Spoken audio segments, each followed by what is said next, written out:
Welcome to daily current affairs 365। इसमें जो news cover होगा आज की वीडियो में वो है एशिया का पहला urban ropeway transport system Varanasi में आपका स्टार्ट होने वाला है।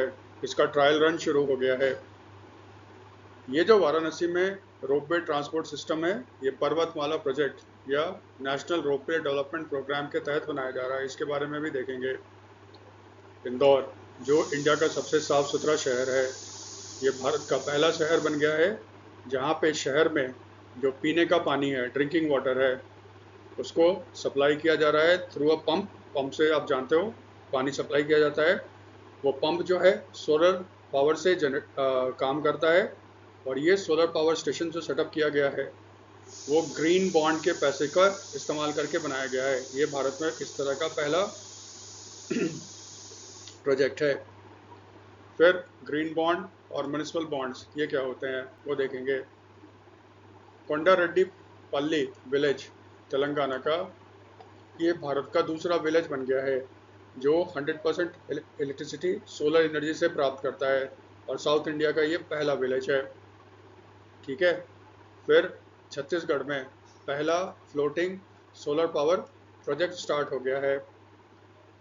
एनटीपीसी इसने एक जॉइंट वेंचर सेटअप किया है with the uranium corporation of India limited के साथ, ताकि इंडिया से बाहर यूरेनियम का माइनिंग किया जा सके। फिर एक छोटा सा न्यूज़ है, विवेक गुप्ता इनको इलेक्ट किया गया है president of the Indian newspaper society. Nirmala Sitharaman ने जीएसटी अपीलेट ट्रिब्यूनल को लॉन्च किया है। इसके बारे में देखते हैं क्या है ये।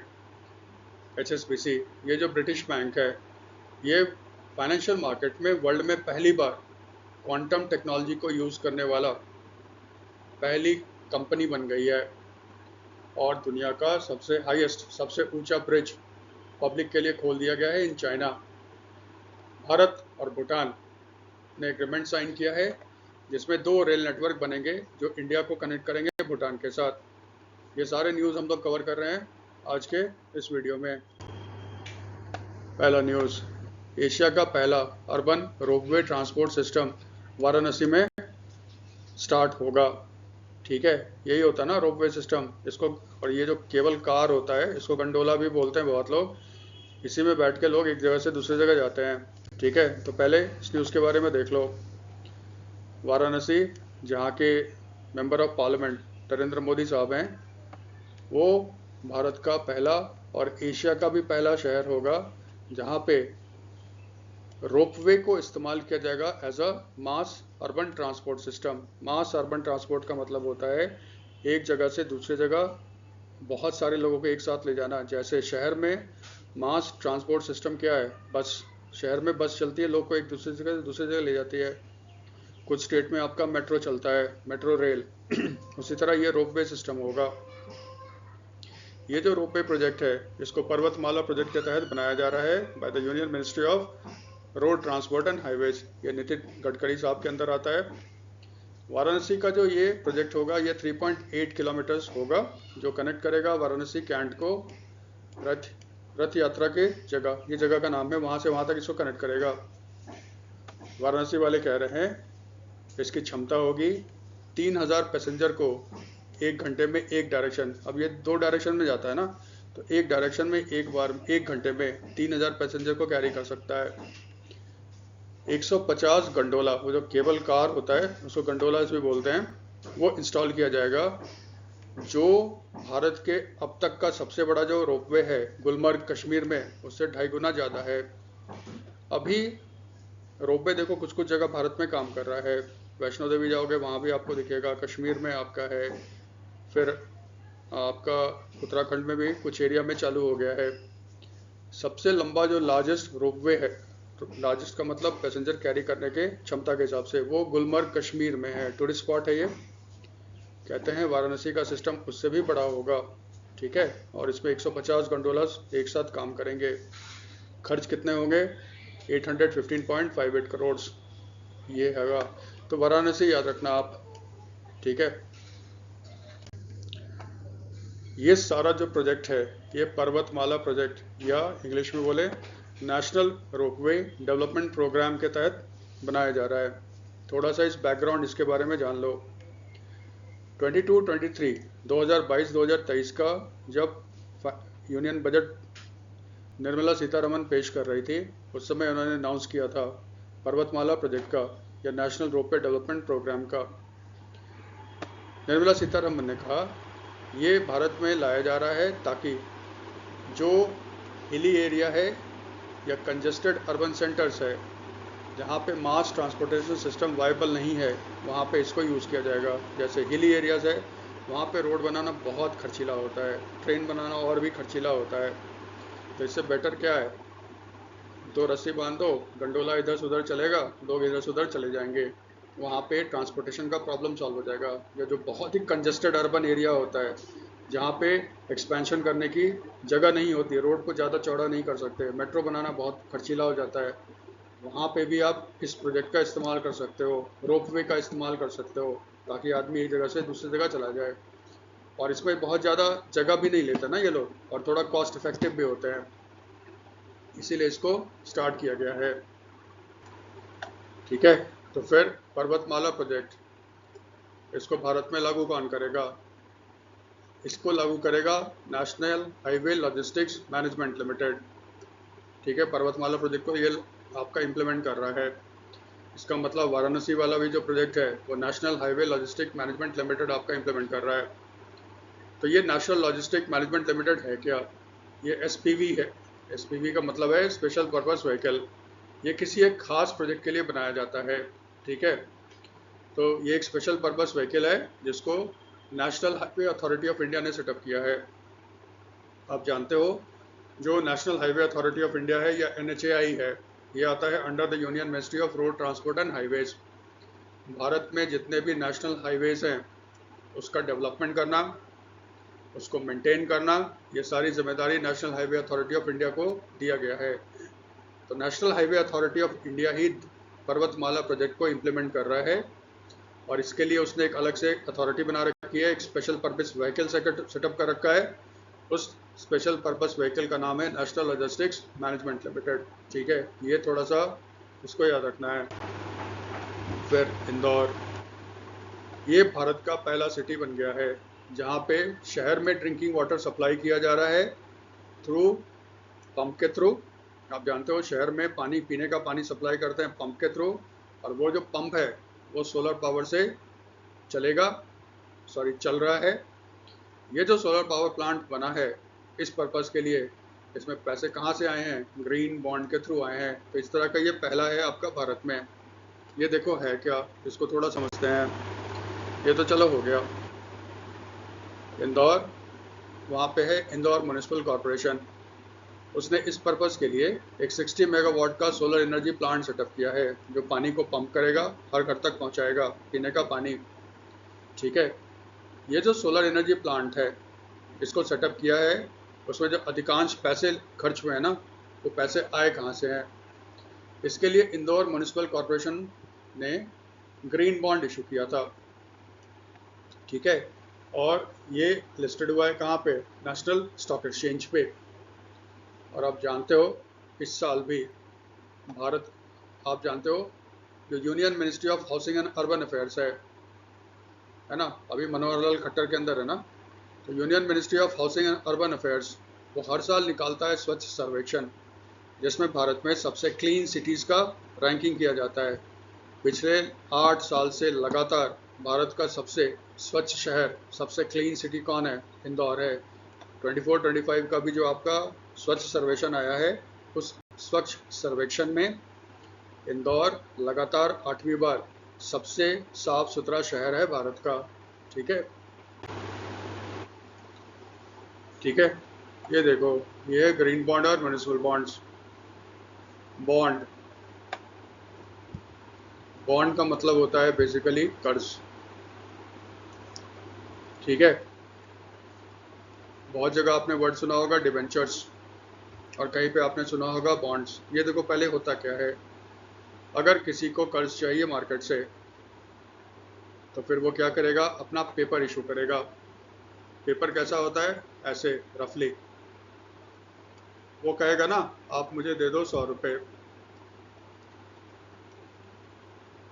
फिर वो कहेगा कुछ समय के लिए दे दो, जैसे सपोज करो बोल रहा है कितने दिन के लिए दे दो, 5 साल के लिए दे दो। फिर प्रॉमिस करता है आपको हम देंगे इंटरेस्ट 10% पर एनम, हर साल आपको हम 10% इंटरेस्ट पे करेंगे। तो हमें क्या दिखता है, अगर हम इसको 100 रुपये देंगे तो ये अगले 5 साल तक हमें क्या पे करेगा, 10% इंटरेस्ट। फिर 5 साल के बाद ये मेरा 100 रुपये वापस कर देगा और हम उसका कागज़ वापस कर देंगे। जब हमने इस कागज़ को ख़रीदा और उसको 100 रुपये दिया, इसका मतलब इस कागज़ को जारी करने वाला हमारा कर्जदार हो गया, और उस आदमी पे 100 रुपये का कर्ज कितने समय के लिए हो गया, 5 साल तक। फिर 5 साल के बाद जब वो हमारा 100 रुपये वापस कर देगा, कर्ज खत्म हो जाएगा, इसका मतलब ये पेपर भी खत्म हो जाएंगे, उसके सारे ऑब्लिगेशन खत्म हो जाएंगे। तो जो कागज़ का टुकड़ा जारी करने वाले पे कर्ज बनाता है उसको कहते हैं डिबेंचर्स। डेट है ना, डेट से ही बनता है डिबेंचर्स, ठीक है।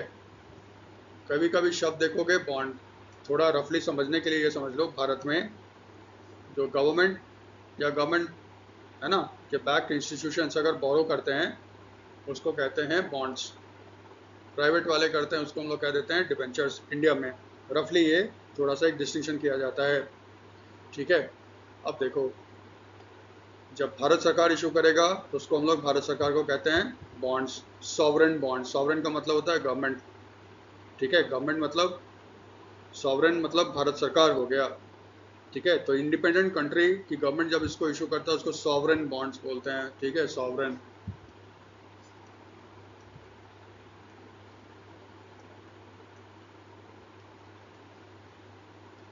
ये होता है सॉवरेन, सॉवरेन बॉन्ड्स बोलते हैं जब इंडिपेंडेंट गवर्नमेंट इशू करेगा। इसका मतलब भारत सरकार जो बॉन्ड इशू करेगा उसको हम लोग कहेंगे सॉवरेन बॉन्ड्स, ठीक है। ये जो कागज का टुकड़ा है आप देख रहे हो, थोड़ा मार्केट की भाषा में, मैथ्स में इस 100 रुपये को हम लोग कहते हैं प्रिंसिपल अमाउंट, मार्केट की भाषा में इसको कहा जाएगा फेस वैल्यू। तो इस बॉन्ड का फेस वैल्यू कितना है, बॉन्ड या डिबेंचर का फेस वैल्यू कितना है, 100 रुपये। 5% है, मैथ्स में इसको कहते हैं टाइम पीरियड, मार्केट के भाषा में इसको कहते हैं टेन्योर, TENURE, टेन्योर। 10% है, मैथ्स में इसको कहते हैं इंटरेस्ट रेट्स, मार्केट की भाषा में इसको कहते हैं कूपन रेट,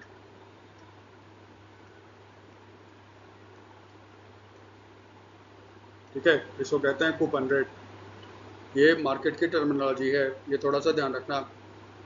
चलो, अब यहाँ पे आ गया ग्रीन बॉन्ड और आ गया म्युनिसिपल बॉन्ड्स। पहले समझ लो ग्रीन बॉन्ड्स क्या है। बॉन्ड है, इसका मतलब जिसने इसको जारी किया होगा वो उसके लिए कर्ज होगा। ग्रीन का मतलब क्या है, जब भी कोई मार्केट से पैसा उठाता है किसी एक पर्पस के लिए, तो उस पर्पस क्या है, एंड यूज़ क्या है, उसके हिसाब से ग्रीन का शब्द का इस्तेमाल होता है। सिंपल सा फंडा याद रखो, ग्रीन का मतलब होता है जो इन्वायरमेंटल फ्रेंडली होता है उसको ग्रीन बोलते हैं।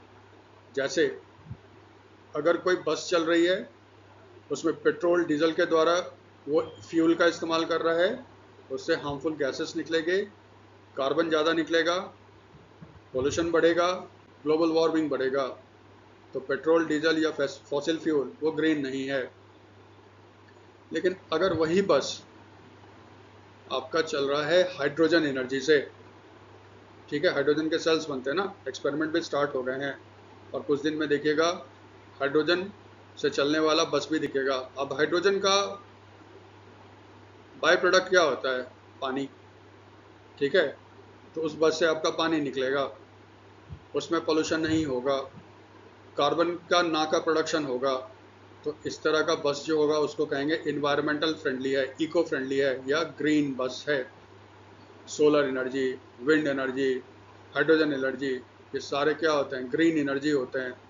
तो ग्रीन बॉन्ड का मतलब ये हो गया, जो ये बॉन्ड जारी कर रहा है वो ये कह रहा है इस पैसे का इस्तेमाल हम उस प्रोजेक्ट्स में करेंगे जो ग्रीन प्रोजेक्ट्स है, जो इन्वायरमेंट फ्रेंडली है। ये तो ठीक है। अब देखो म्युनिसिपल बॉन्ड्स क्या होता है। म्युनिसिपल बॉन्ड्स को ना मुनी बॉन्ड्स भी बोलते हैं, ठीक है, शॉर्ट्स में।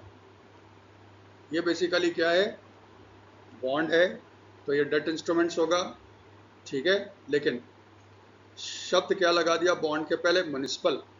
इसका मतलब इसको जारी कौन करेगा? कोई म्युनिसिपल कॉरपोरेशंस करेगा। ठीक है, शर्त यह है कि वो जो म्युनिसिपल कॉरपोरेशन है वो इसको इशू करेगा, वो इसको इस्तेमाल करेगा, उसके जो एरिया में इंफ्रास्ट्रक्चर डेवलपमेंट है, स्कूल बनाना है, पानी बनाना है, वगैरह वगैरह के लिए खर्च करेगा। उस तरह के बॉन्ड्स को कहते हैं म्युनिसिपल बॉन्ड्स। अब देखो यहाँ पे मैंने क्या लिखा है, इंदौर म्युनिसिपल कॉरपोरेशन, इसने ग्रीन बॉन्ड इशू किया था फरवरी 2023 में, और ये भारत का पहला म्युनिसिपल बॉन्ड्स था जो ऑफर किया गया था रिटेल इन्वेस्टर्स को। जैसे पिछले वीडियो में भी हम लोगों ने इसको किया है, फिर से रिपीट कर देते हैं। इन्वेस्टर्स दो तरह का होता है, एक होता है इंडिविजुअल, इंडिविजुअल का मतलब हो गया हम और आप, हम लोग और आप इंडिविजुअल है ना, और एक होता है इंस्टीट्यूशनल, इंस्टीट्यूशनल का मतलब हो गया कंपनी, कंपनी में हो गया जितने सारे म्यूचुअल फंड्स होते हैं। इंस्टीट्यूशनल इसको हिंदी में कहते हैं संस्थागत, और इंडिविजुअल को हिंदी में कहते हैं व्यक्तिगत। तो हम और आप हो गए इंडिविजुअल। फिर इंडिविजुअल दो तरह के होते हैं, एक होता है रिटेल और एक होता है HNI। HNI होता है हाई नेटवर्थ इंडिविजुअल इन्वेस्टर्स। ठीक है, रिटेल का मतलब क्या है? सेबी कहता है जो up to 2 lakh rupees invest करेगा किसी भी पब्लिक इशू में, अप टू 2 lakhs इन्वेस्ट करेगा पब्लिक इशू में, वो कहलाएगा आपका रिटेल इन्वेस्टर्स। पब्लिक इशू देखो शेयर्स भी हो सकता है, डिबेंचर्स वगैरह भी हो सकते हैं। तो पब्लिक इशू का मतलब ये नहीं है कि सिर्फ शेयर्स होगा। ठीक है तो अगर किसी ने पब्लिक इशू लाया, शेयर्स बेचा या डिबेंचर्स बेचा या बॉन्ड्स बेचा, और अगर 2 लाख तक का इन्वेस्टमेंट हम लोग करते हैं तो हम लोग कहलाएंगे रिटेल इन्वेस्टर्स। 2 लाख से ज़्यादा का इन्वेस्टमेंट करेंगे तो हम लोग कहलाएंगे HNI high net worth individual investors. अभी तक क्या होता था, 2022 तक सेबी कहता था, क्योंकि ये सब तो सेबी के अंदर आता है ना, सेबी कहता था म्युनिसिपल बॉन्ड्स में इन्वेस्टमेंट सिर्फ इंस्टीट्यूशनल इन्वेस्टर्स कर सकता है या फिर HNI कर सकता है। उसने रूल्स को चेंज किया, उसने बाद में कहा कि नहीं, रिटेल वाले भी इन्वेस्टमेंट कर सकते हैं। तो भारत का पहला म्युनिसिपल बॉन्ड जिसको रिटेल इन्वेस्टर्स ने भी जिसमें इन्वेस्टमेंट किया वो है आपका इंदौर म्यूनिसिपैलिटी का बॉन्ड। और क्योंकि इंदौर वालों ने कहा था कि हम इसको ग्रीन प्रोजेक्ट्स के लिए इन्वेस्ट करेंगे, इसलिए इसको कहा जाता था ग्रीन बॉन्ड। उसी पैसे को इस्तेमाल करके उसने अपने शहर में जो पानी का पंपिंग स्टेशन है ना, जिससे कि घर में हमारे सप्लाई आता है पानी का, वो अब सोलर पावर से चलता है। यही कहानी है इसके पीछे। ठीक है, ठीक है। कोंडारेड्डी पल्ली विलेज तेलंगाना का भारत का दूसरा ऐसा विलेज बन गया है जो 100% पावर्ड है बाय सोलर एनर्जी। ये तेलंगाना के CM हैं रेवंत रेड्डी साहब, और इनकी पैतृक विलेज है, इनका नेटिव विलेज है कोंडारेड्डी पल्ली विलेज। ये अचीवमेंट है। और ये जानते हो सोलर पैनल्स लगे हुए हैं जिससे कि सोलर पावर जनरेट होता है। ये न्यूज़ क्या है, कोंडारेड्डी पल्ली विलेज जो है वो वंगूर मंडल में है। डिस्ट्रिक्ट का नाम क्या है? नगर कुर्नूल डिस्ट्रिक्ट ऑफ तेलंगाना। ये भारत का दूसरा विलेज है जो 100% पावर्ड है सोलर एनर्जी से, और साउथ इंडिया का पहला विलेज है जहाँ पे पूरी बिजली जो है ना वो सोलर पावर से आती है। ठीक है, ये रेवंत रेड्डी साहब का अपना गांव है, वो तो ठीक है। तो फिर भारत का पहला कौन सा विलेज था जो 100% सोलर पावर से चलता है? वो है देखो मोढेरा। मोढेरा कहाँ है? महसाना डिस्ट्रिक्ट है, गुजरात में। ये 2022 में स्टार्ट हुआ था, मोदी साहब खुद गए थे इसका इनॉग्रेशन करने के लिए। ठीक है, और इसी में पहले न्यूज़ का पहला विलेज हो गया मोढेरा, महसाना डिस्ट्रिक्ट। तो पहला डिस्ट्रिक्ट कौन है? दीव। आप जानते हो दादरा नगर हवेली दमन एंड दीव एक यूनियन टेरिटरी है, उसी का एक डिस्ट्रिक्ट है दीव। मई 2025 में विधिवत इसका उद्घाटन किया गया था, और ये भारत का पहला डिस्ट्रिक्ट है जो 100% पावर्ड है आपका सोलर एनर्जी से। अब इसमें देखो एक चीज़ है, सूरज की रोशनी तो दिन में रहती है, तो फिर रात को बिजली कैसे आती होगी? ये लोग क्या करते हैं, सोलर पावर होता है, उसके बाद ना ये लोग बैटरी लगाते हैं। ठीक है, बहुत सारे बैटरी लगाएंगे, बैटरी को दिन भर चार्ज करते हैं। सोलर एनर्जी तो आता ही आता है सुबह, तो आपके घर में बिजली आएगा। उसके बाद साथ साथ ना बैटरी को भी ये लोग चार्ज करते रहते हैं। रात को हमारे घर में बिजली जो आएगी ये इसी बैटरी से पावर आती है। तो सिर्फ सोलर पावर पैनल लगाने से नहीं होगा, इसके साथ साथ आपको बैटरी सिस्टम भी लगाना पड़ता है। इस तरह से रात को भी बिजली आएगा, इसलिए 24/7 हो जाता है ये। ठीक है, ये याद रखना जरूर आएगा। नेक्स्ट सोलर पे भी छत्तीसगढ़ में पहला floating solar power projects launch किया गया है, इनॉग्रेशन किया गया है। सॉरी, फ्लोटिंग का मतलब क्या होता है, ये देखो पानी है, ठीक है, पानी के ऊपर लगा दिया सोलर पैनल। इससे फ़ायदा क्या होता है, आपने इस खाली ज़मीन का, खाली एरिया का इस्तेमाल भी कर लिया, प्लस पानी के कारण ना ये बार बार नीचे से कूल होता रहता है। इससे एनर्जी प्रोडक्शन की इफ़िशियंसी बढ़ जाती है। भारत में अधिकतर जगह देखो अब इसका इस्तेमाल किया जा रहा है। पहले तो न्यूज़ देख लें। NTPC cell power supply company limited, ये जॉइंट वेंचर है।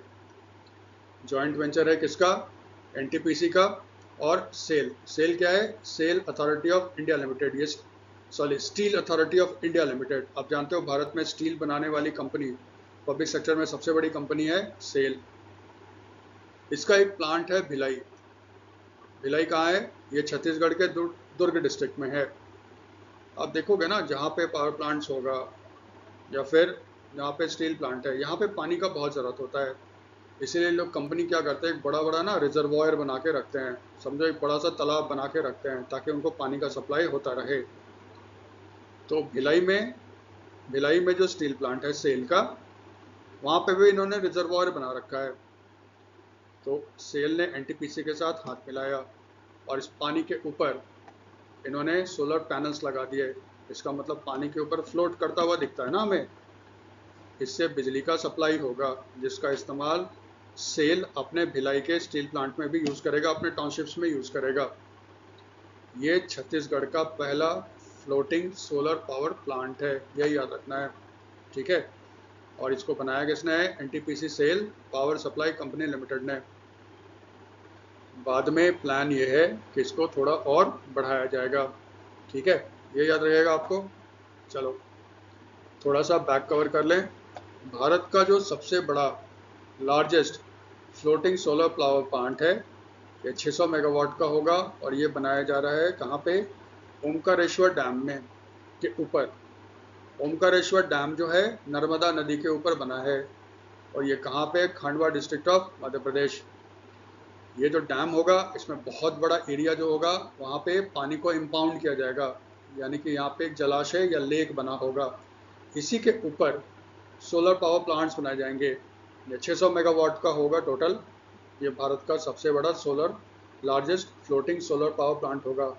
फिलहाल अभी जनवरी का न्यूज़ है, 278 मेगावाट चालू हो चुका है, यानी कि यह जब बन जाएगा तो ये भारत का सबसे बड़ा फ्लोटिंग सोलर पावर प्लांट हो जाएगा। ठीक है, याद रखना, ओमकारेश्वर डैम किस नदी पे है, नर्मदा पे है, और कहाँ पे है, खंडवा डिस्ट्रिक्ट ऑफ मध्य प्रदेश। ये जो ओमकारेश्वर डैम के ऊपर जो फ्लोटिंग सोलर पावर प्लांट है, इसको डेवलप कौन कर रहा है, Rewa ultra mega solar limited, NHDC limited, AMP energy limited and Sutlej Jal Vidyut Nigam limited. ये 4 कंपनियां मिलकर इस प्रोजेक्ट को एग्जीक्यूट कर रही हैं। ठीक है, चलो एनटीपीसी पे रहते हैं। इसने एक जॉइंट वेंचर सेटअप किया है uranium corporation of India limited के साथ। क्यों, ताकि यूरेनियम का माइनिंग किया जाए इंडिया से बाहर। ठीक है, ये न्यूज़ क्या है, एनटीपीसी उसने जॉइंट वेंचर सेटअप किया है UCIL के साथ। वो यूरेनियम खोजेगा इंडिया से बाहर। UCIL क्या है, uranium corporation of India limited. ठीक है, एनटीपीसी इसका पहले नाम हुआ करता था national thermal power corporation limited, अब ये सिंबल एनटीपीसी हो गया है। देखो ये स्टोरी क्या है, भारत सरकार भारत में बढ़ावा देना चाहता है न्यूक्लियर पावर प्लांट्स को, और गवर्नमेंट ने टारगेट सेट किया है 2047 तक भारत में 200 गीगावाट का न्यूक्लियर पावर प्लांट्स होने चाहिए। ठीक है, 200 गीगावाट हो गया 2 लाख मेगावाट। भारत में भी 18,000 के आसपास ही है, बस इसका तो मैसिव जंप होना है। ठीक है, तो फिर इसके लिए यूरेनियम चाहिए। न्यूक्लियर पावर प्लांट्स यूरेनियम पे चलता है। भारत में माइनिंग, यूरेनियम का जो माइनिंग है, यूरेनियम को ना आपका येलो केक भी बोलते हैं। ठीक है, ये भी कभी कभी आता है यूरेनियम को येलो केक। किसको बोला था? येलो केक, वो यूरेनियम को बोला जाता है। ठीक है, भारत में यूरेनियम बहुत कम मिलता है और यूरेनियम के माइनिंग का अधिकार दिया गया है uranium corporation of India limited को। इसके देखो मेनली 2 जगह इसको यूरेनियम मिलता है, एक झारखंड है और दूसरा आंध्रा। झारखंड में एक मेन तो माइंस है वो झारसुगुड़ा में है। ठीक है, झारखंड झारसुगुड़ा वहाँ पे है, और तुमालापल्ली ये आंध्रा में है, वहाँ पे मिलता है यूरेनियम। कहते हैं कि वर्ल्ड का 2% यूरेनियम भारत में पाया जाता है, यानी कि भारत यूरेनियम में सेल्फ सफिशिएंट नहीं है। हमें यूरेनियम चाहिए, जो कि अधिकतर हमें बाहर से मंगाना पड़ता है। एनटीपीसी ने भी एक एम्बिशियस प्लान बनाया है। वो बेसिकली जब स्टार्ट हुआ था तो वो थर्मल पावर को यूज़ करता था, कोयले को इस्तेमाल करता था। लेकिन आप जानते हो कोयला को अब थोड़ा डिस्करेज किया जाता है, क्योंकि इससे एनवायरनमेंट पोल्यूशन होता है। फिर भारत ने एक कमिटमेंट भी तो किया है कि वो अपने कार्बन के प्रोडक्शन को कम करेगा। इसलिए alternative source of energy, wind, solar को इनकरेज किया जा रहा है और न्यूक्लियर को भी इनकरेज किया जा रहा है। तो न्यूक्लियर, अगर भारत को 200 गीगावाट का न्यूक्लियर पावर प्लांट चाहिए बाय 2047, ऑप्शंस बहुत है ना, अपॉर्चुनिटी बहुत है। इसके लिए एनटीपीसी ने क्या किया है, उसने भी कंपनी बनाई है जिसका नाम रखा है एनटीपीसी परमाणु ऊर्जा निगम लिमिटेड। इसका मेन काम क्या होगा, भारत में न्यूक्लियर रिएक्टर सेटअप करेगा। इसके साथ साथ एनटीपीसी ने एक जॉइंट वेंचर सेटअप किया है nuclear power corporation of India limited के साथ, और इस जॉइंट वेंचर का नाम है अणुशक्ति विद्युत निगम लिमिटेड। ये जो अणुशक्ति विद्युत निगम लिमिटेड है, अश्विनी, ये एक 2800 मेगावाट यानी कि 4 प्रेशराइज हैवी वाटर रिएक्टर्स बनाएगा, 700 मेगावाट्स ईच का, बांसवाड़ा राजस्थान में। माही थर्मल न्यूक्लियर पावर प्लांट है। 26 सितंबर के वीडियो को आप डिटेल में देख लो, उसमें डिटेल में ये कवर किया गया है, क्योंकि वहाँ पे प्रधानमंत्री नरेंद्र मोदी ने खुद इस प्लांट की आधारशिला रखी थी, फाउंडेशन स्टोन रखा था। तो एनटीपीसी का एम्बिशन है भारत में न्यूक्लियर पावर प्लांट्स लगाना। उसके लिए उसको चाहिए यूरेनियम। भारत में तो बहुत कम है यूरेनियम, तो इंडिया से बाहर जाएगी ये कंपनी एनटीपीसी और uranium corporation of India limited.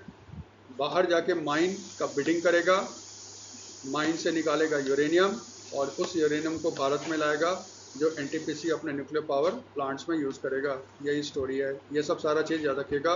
और 26 सितंबर 2025 का जो वीडियो है जिसमें डिटेल में किया गया है बांसवाड़ा वाले, उसको भी देख लीजिएगा। एक छोटा सा न्यूज़ है, बिल्कुल छोटा सा।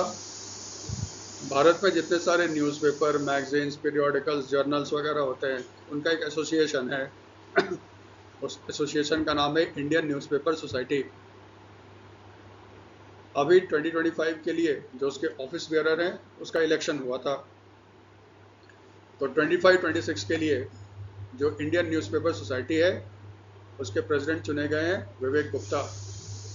ये चेयरमैन एंड मैनेजिंग डायरेक्टर हैं सनमार्क ग्रुप के, और सक्सीड किसको करेंगे, एमवी श्रेयम्स कुमार को, जो मातृभूमि केरला की है ना, उसके थे।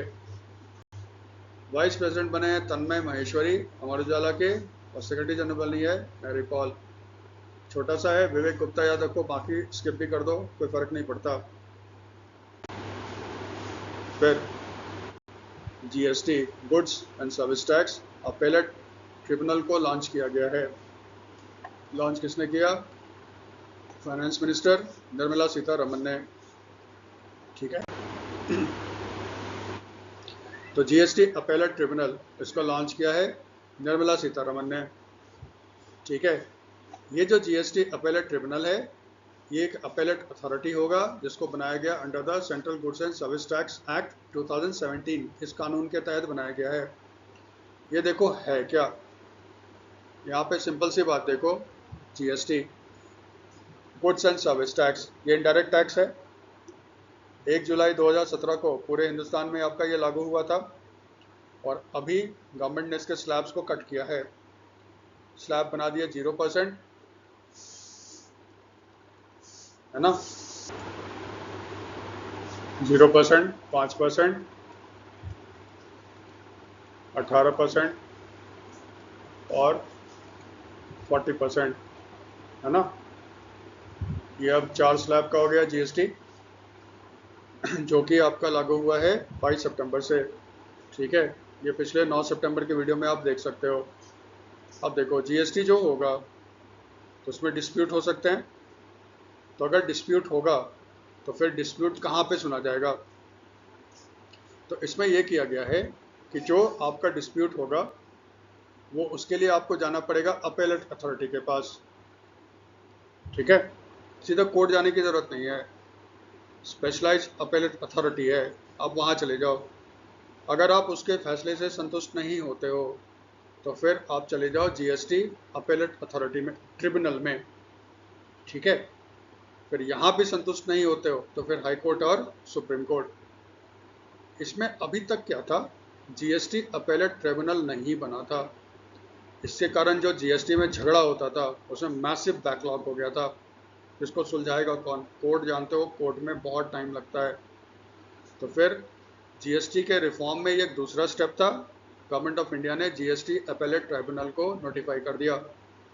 तो अब अगर अपेलेट अथॉरिटी के फैसले से अगर कोई बिजनेसमैन संतुष्ट नहीं है तो फिर इसके खिलाफ वो अपील कर सकता है in the GST appellate tribunal में।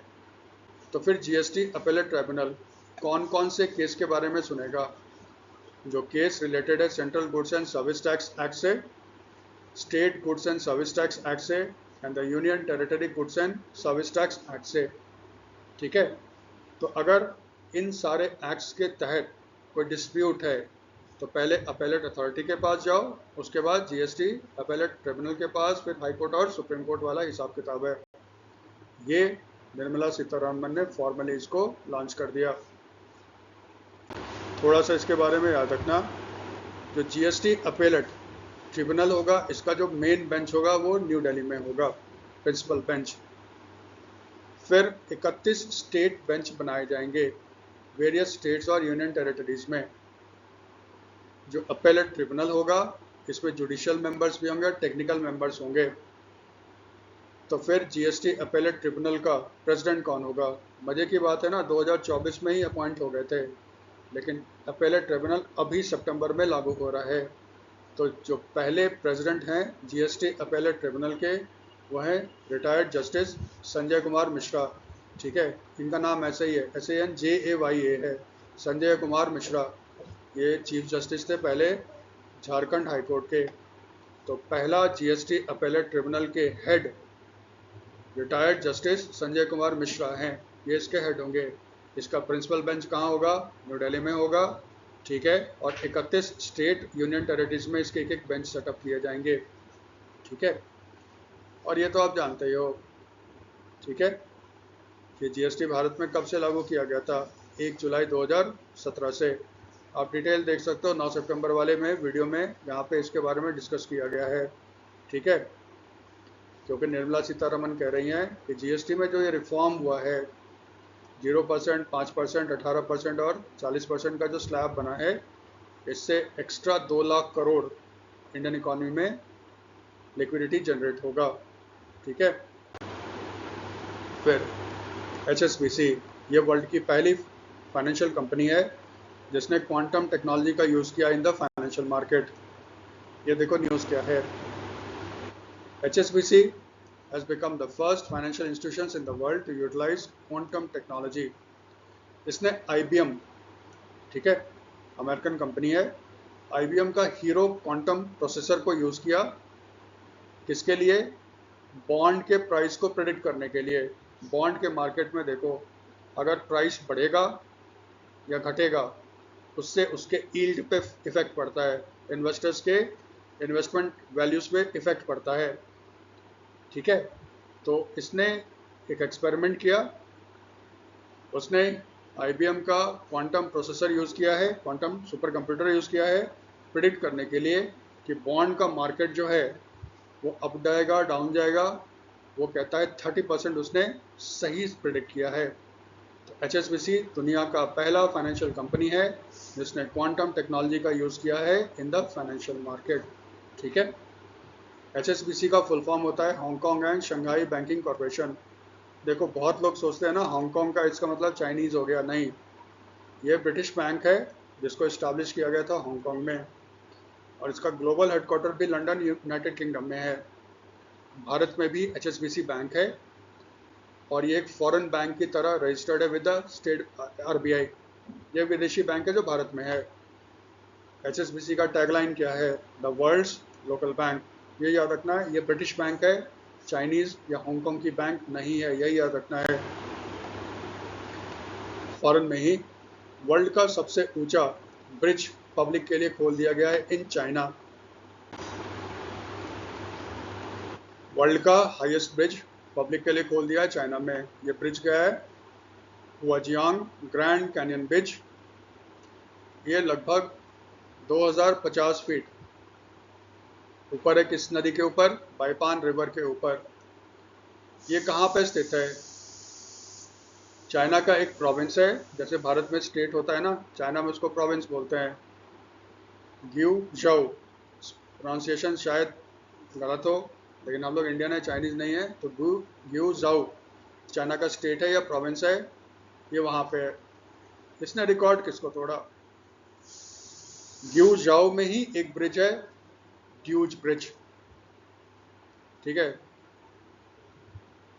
स्पेलिंग याद रखना, प्रोनाउंसिएशन जाए DUGE, ड्यूज ब्रिज है जो 2016 में खोला गया था पब्लिक के लिए।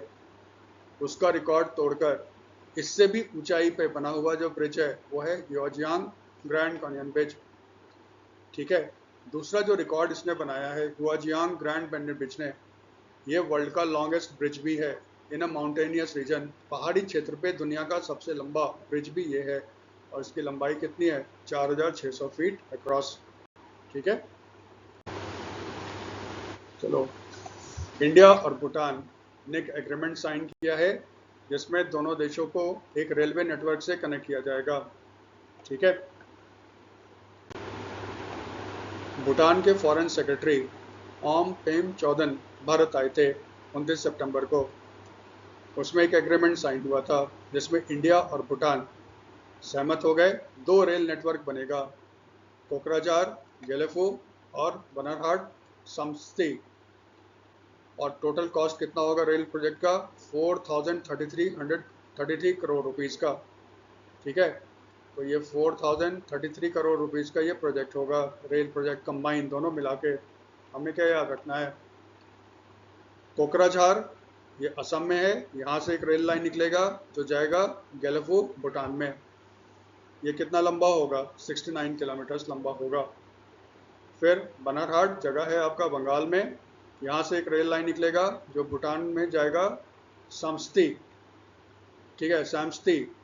ये कितना लंबा होगा? 20 किलोमीटर लंबा होगा। इसमें सारा फंडिंग वगैरह ना भारत सरकार ही कर रहा है। ठीक है। भूटान में ही पीछे का कुछ न्यूज़ जो काम का है, भूटान के साथ भारत ने एक एग्रीमेंट साइन किया है जिससे दोनों देश कोऑपरेशन करेंगे in agriculture and allied sectors. एक न्यूज़ भूटान का ये याद रखना। दूसरा, भूटान के जो प्राइम मिनिस्टर हैं शेरिंग तोब्गे, ये ना सितंबर में भारत आए थे। तो उस समय इनके सामने अदानी पावर ने एक एग्रीमेंट साइन किया था, Druk green power corporation. Bhutan सरकार ने एक हाइडल कंपनी सेटअप किया है जिसका नाम रखा है ड्रूक ग्रीन पावर कॉरपोरेशन। और भारत और भूटान के बीच एग्रीमेंट हुआ है कि अब जो भी वहाँ पे हाइड्रो इलेक्ट्रिसिटी प्रोजेक्ट बनेंगे, ठीक है, वो जॉइंट वेंचर होगा भारत का और भूटान का। भूटान की तरफ से होगा ड्रूक ग्रीन पावर कॉरपोरेशन और इंडिया की तरफ से अलग अलग कंपनी होगी। तो करंट का अदानी पावर, उसने ड्रूक ग्रीन पावर कॉरपोरेशन के साथ एग्रीमेंट साइन किया है जिसमें भूटान में वो 570 मेगावाट का 570 मेगावाट्स का हाइडल प्रोजेक्ट सेटअप करेगा। रिवर का नाम क्या होगा? वांगचू रिवर। ठीक है। ये है इसमें हमारा जो काम का है, ये 2 प्रोजेक्ट याद रखना है भूटान का। आज के इस वीडियो में इतना ही। अगर आपको ये वीडियो अच्छा लगता है तो लाइक करो और चैनल को शेयर भी करो। ठीक है, थैंक यू फॉर वॉचिंग।